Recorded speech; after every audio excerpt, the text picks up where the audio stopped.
This is a Hot Pie Media original. Let's talk about quitting your job. While we're talking about quitting your job, we can also talk about getting fired from your job. Fun topic, right? There's a lot to this. So let's, everybody has a quitting your job story, good and bad. Maybe it involves you, maybe it doesn't involve you. Everybody has a good and bad, I've been fired, it was ugly story, or it's either about you or about someone else. We've all been there. If you haven't been there, you're going to go there. It's going to happen. I remember one time getting fired by a client years ago when I was in the real world. And I mean, you could see it coming because they have the legal documents, blah, blah, blah. Everyone that's been through it, when you've been fired by a client, you know what it looks like, you know what it feels like. And one of the people on our team at the time, you know how when your kid has those meltdowns in the store and they're on the ground face down and you don't know what to do? You don't know whether to pick your kid up or in that full-on meltdown when you feel like they're going to hyperventilate, they're shaking, they're turning red. It's just a meltdown. You don't know what to do. You can't leave them there. People look at you. Well, we had one of those. And so saw it building up and I saw her. The lips started to quiver. She started to shake. I didn't have kids at the time, so I didn't really know what it was going to look like. Now I know what that meltdown looks like. And she absolutely lost it. Well, to make matters worse, her dad was our boss. So now he's mad. Like you see your kid crying and you know that someone has made your kid cry, you're going to get defensive. He turns on the client who fired us for pretty good reason. It just happens, right? And he's screaming at them, look what you've done to her. And sitting in the middle of this, of course, we've all been there. We've all had these horrific moments. In the middle of this, as I'm thinking, I don't know how to make this right. I don't know. I just said, please forward us the legal documents. We understand, or something like that. And she is shaking. The point is, everybody has one of those stories. Everybody's been through it. I've taught for a long time on a college campus, and oddly enough, in one of the classes that I've taught, it's an upper division business class, and one of the lectures that I would do, and I would bring people in, I just felt like it was the right thing to do. And it was actually, I would bring people in to talk to students about how to have a good client relationship, the good and the bad. And part of the good and the bad is a section in which I talked about what to do when you get fired. I know, sounds weird, but you all know this. If you've been around, you've succeeded and failed. You do know that business comes circling back. That boss that fires you oftentimes comes circling back. It can work itself out. So the tip that I would give students is do not flip out.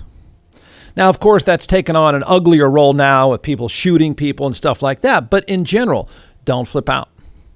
Go to the bar later.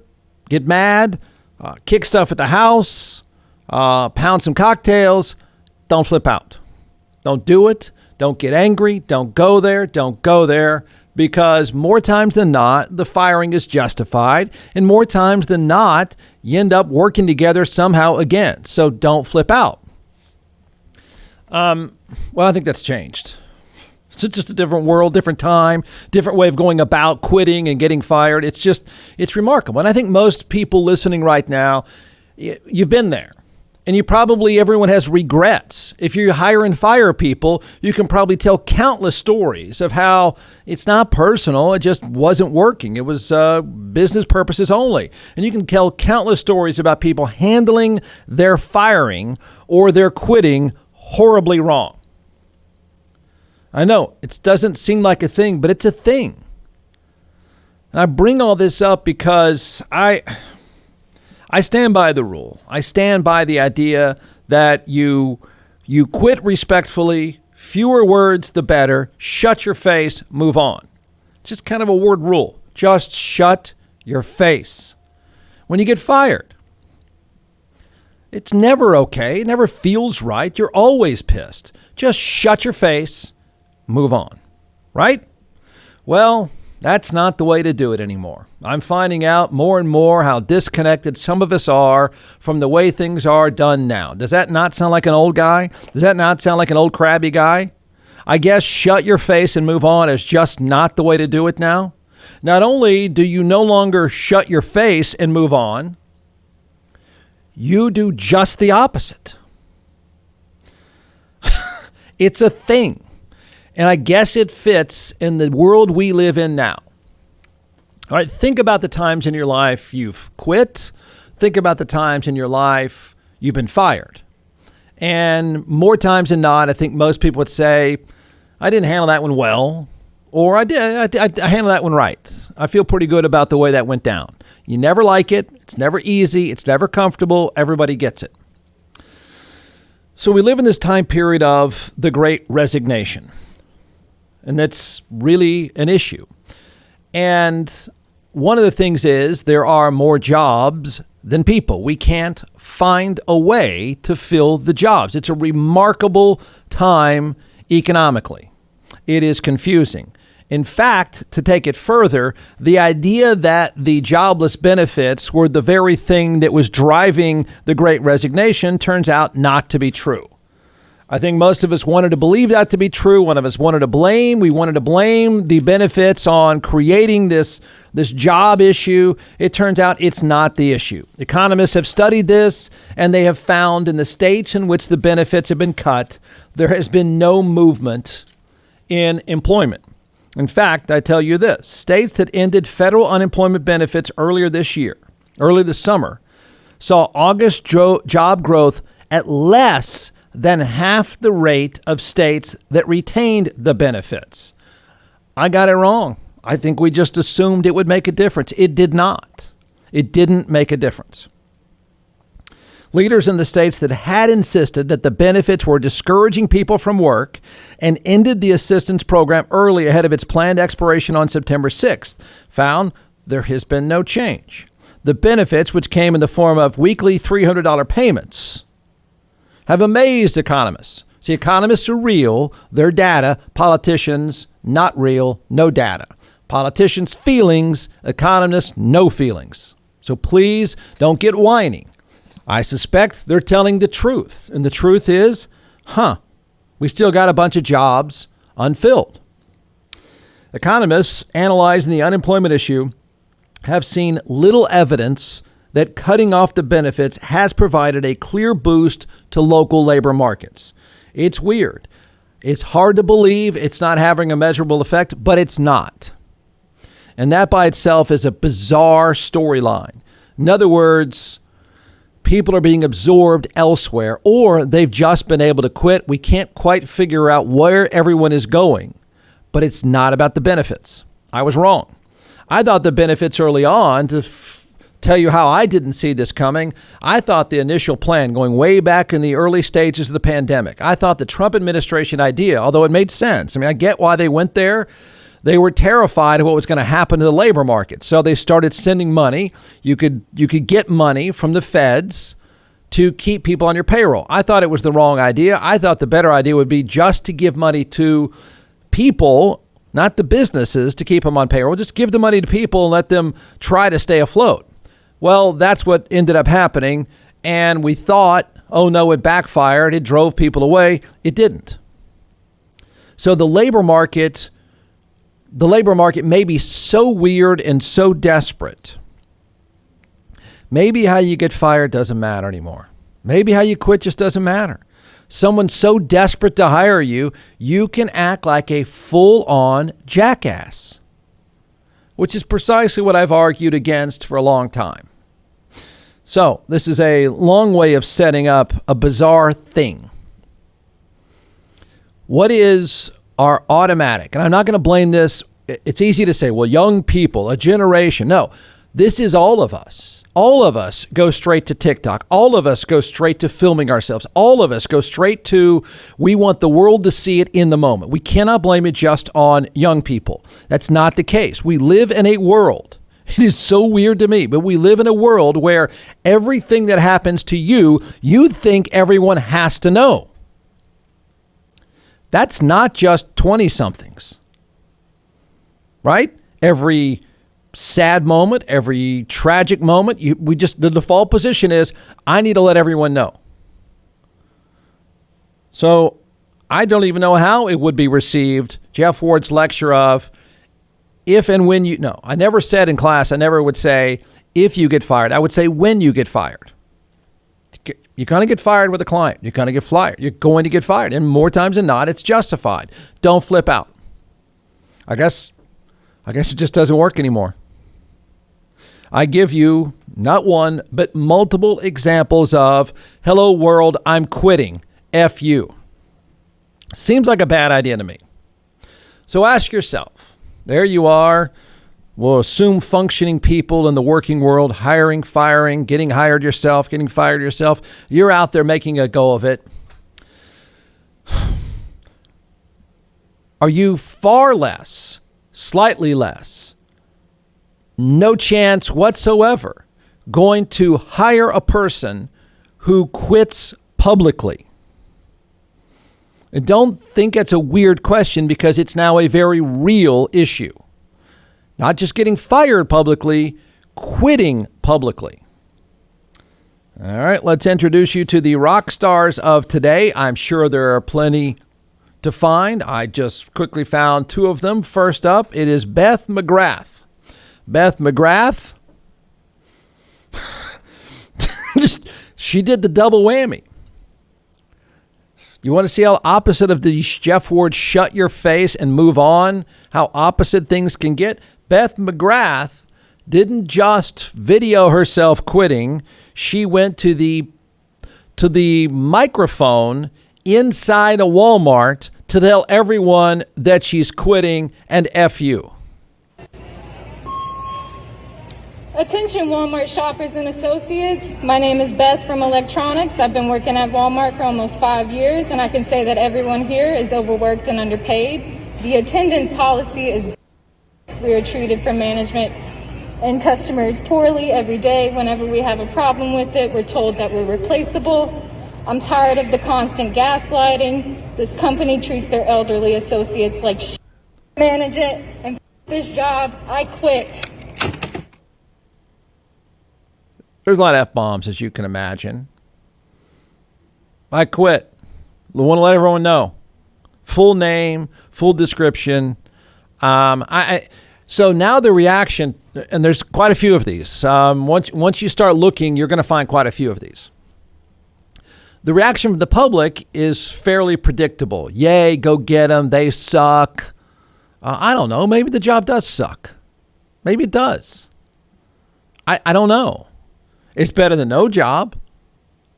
So now you have to ask yourself, so of course, Jeff's wrong. I guess the rule of just shut your face and move on just doesn't apply. Just wondering how the world takes this, right? So Beth is now a rock star, and she's, first in a category, should own a category. So she's the first of many now, because it's going to be a thing. Get ready for it. Everyone is they're not going to quit quietly. They're going to quit publicly. It's like that scene in Jerry Maguire, remember? Gathering up his stuff. He walks out. She tells the entire store, I'm done. F them, F them, F them. I'm out. Now, when Beth shows up, we're going to assume hopefully that Beth wants and needs another job. When Beth shows up at your place, are you more or less likely to hire her? It may be, Jeff, you're so out of touch, it doesn't matter. This is the way things are now. So just to prove to you that she's not the only one, here comes this other dude. And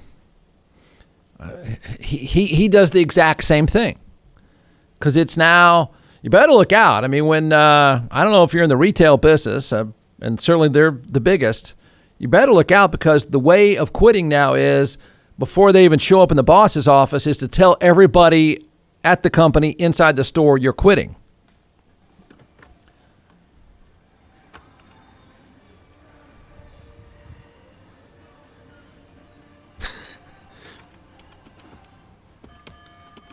He's getting ready. Attention all shoppers, associates, and management. I would like to say to all of you today that nobody should work here, ever. Our managers will make promises and never keep them, and not only that, they will preach to us about how they care about their employees, but about a month ago, my boss, assistant manager Cora, called me a waste of time and management did nothing to help. Management will also try and save money every step of the way, including cutting benefits of a full-time associate down to part-time, even though he worked 40-plus hours a week. I've been a loyal employee here for over a year and a half, and I'm sick of all the bogus write-ups and my job. Management, this job, and Walmart. All right. There you go. Okay. Jeff, come on. These are outliers. No, actually, it's a thing. Yeah, it's a thing. You get on the loudspeaker, and of course, you let the world know. You let the world see your face, see them clearly. You put your name out there. And this guy, this rock star, scripted out his thing. It was pretty well done. So, I mean, I guess, I don't know if it's the first poll of the day. It probably should be the first poll of the day. I'm giving up. I was wrong, I guess. After everything I said, after every professional way I've ever thought of teaching business students, shut your face. Just shut up. Go to work. Or quit work. Just shut up. Apparently, we live in a world of just the opposite. Now the rule is, don't shut up. Drop a bunch of F-bombs. Call people out by name. You gotta love that part. And make sure you film it and post it for the world to see and the world to comment. So I guess poll of the day might work something like this, although I think Emily down the hall at the dentist's office is doing a cleaning right now. But if there was a poll, it would be pretty simple. Are you more...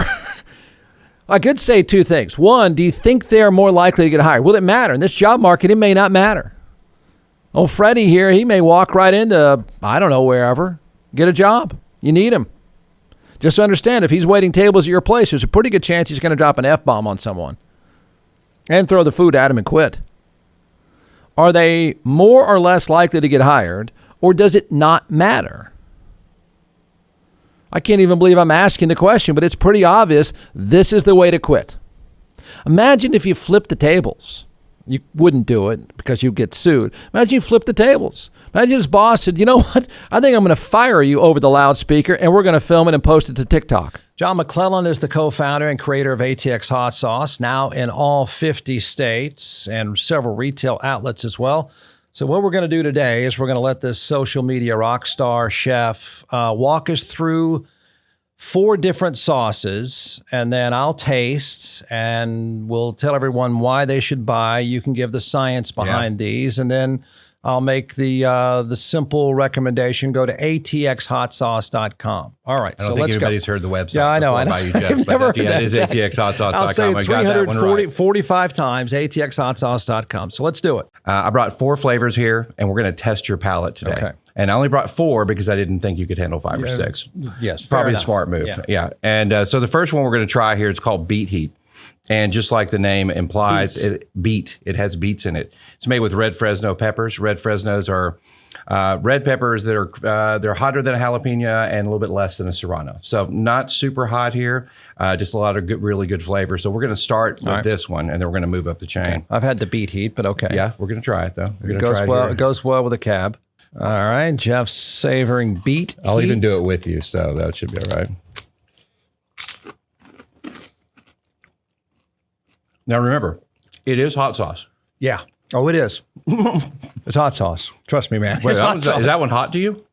No, a little. Yeah. The great thing with the fermentation process is you get a bunch of the flavor right up front. Yeah. And then the heat comes, but then it dissipates pretty quickly, especially with the red Fresnos. You know, this is not a very spicy one, but it is a very tasty one. Goes on great on sandwiches. Beet Heat. Beet Heat. B-E-E-T.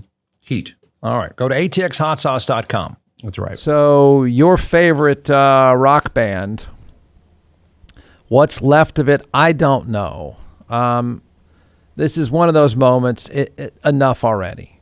It really is. I know guys, please just stop. You had your time, and it was great. It was an incredible run.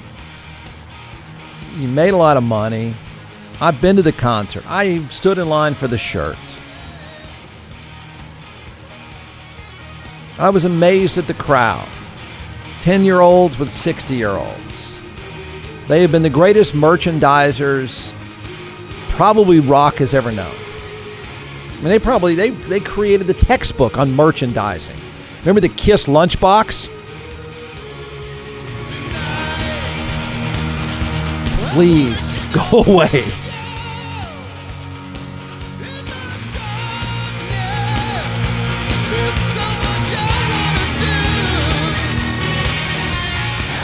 I mean, now they're getting sick a lot, and all right, so they're now postponed. That's Kiss has postponed a show because Paul Stanley tested positive for COVID.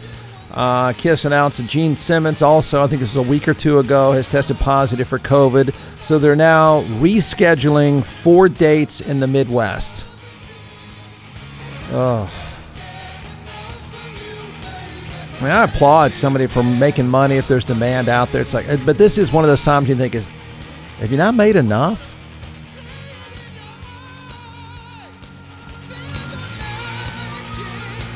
I didn't think they sounded terrible, but that's how many years ago was that at the Irwin Center?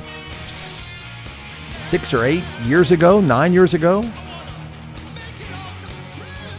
I mean, it was rough to see them move around then.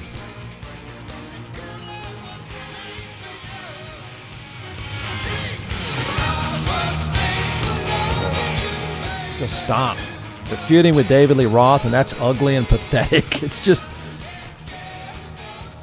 I don't know. I'm just thinking the average person. I know everyone. You take your kids. I know I didn't take my kids, but I get it. I went not because I loved it ever, not that I'm into it or any of that stuff. Paul Stanley was super fit. The rest of them looked like hell. But I know you go to see the spectacle. You go because you grew up hearing about it. So, there's always that kid, your friend of yours that was a Kiss fan back in the day. But, I mean, it is beyond ridiculous now. I mean, it really is. I mean, I know you want proof that nobody quits? Nobody quits anymore. God help us, Duran Duran is going to be right down the street in a few weeks. Nobody quits anymore. Somebody needs to quit. They need to quit. I'm sorry. Just say it's what a great run. Do interviews. Do just a interactive discussion. Do a talk show. Do TikTok videos. Stop doing this. It's awful. And now they're sick. Off and on. They're not canceling. That's what's laughable about it. They're not canceling. They're rescheduling.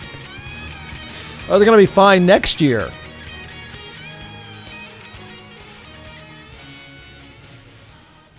No, their songs, only a couple of their songs make songs that suck on Fridays. I'm not even ripping the merchandising. I'm not even ripping the songs, they are what they are. I'm just ripping the fact that you're kind of a joke. I don't even know who goes anymore. Or why. I mean, who are you? I mean, by this time in life, have you not had a chance to see them? Do you not get it? When you're 75 and the artists are 80, have you not had a chance to check them out? Isn't that enough already? From the Hot Pie Media Studios in Austin, Texas, it's the Jeff Ward Show. Listen at jeffwardshow.com.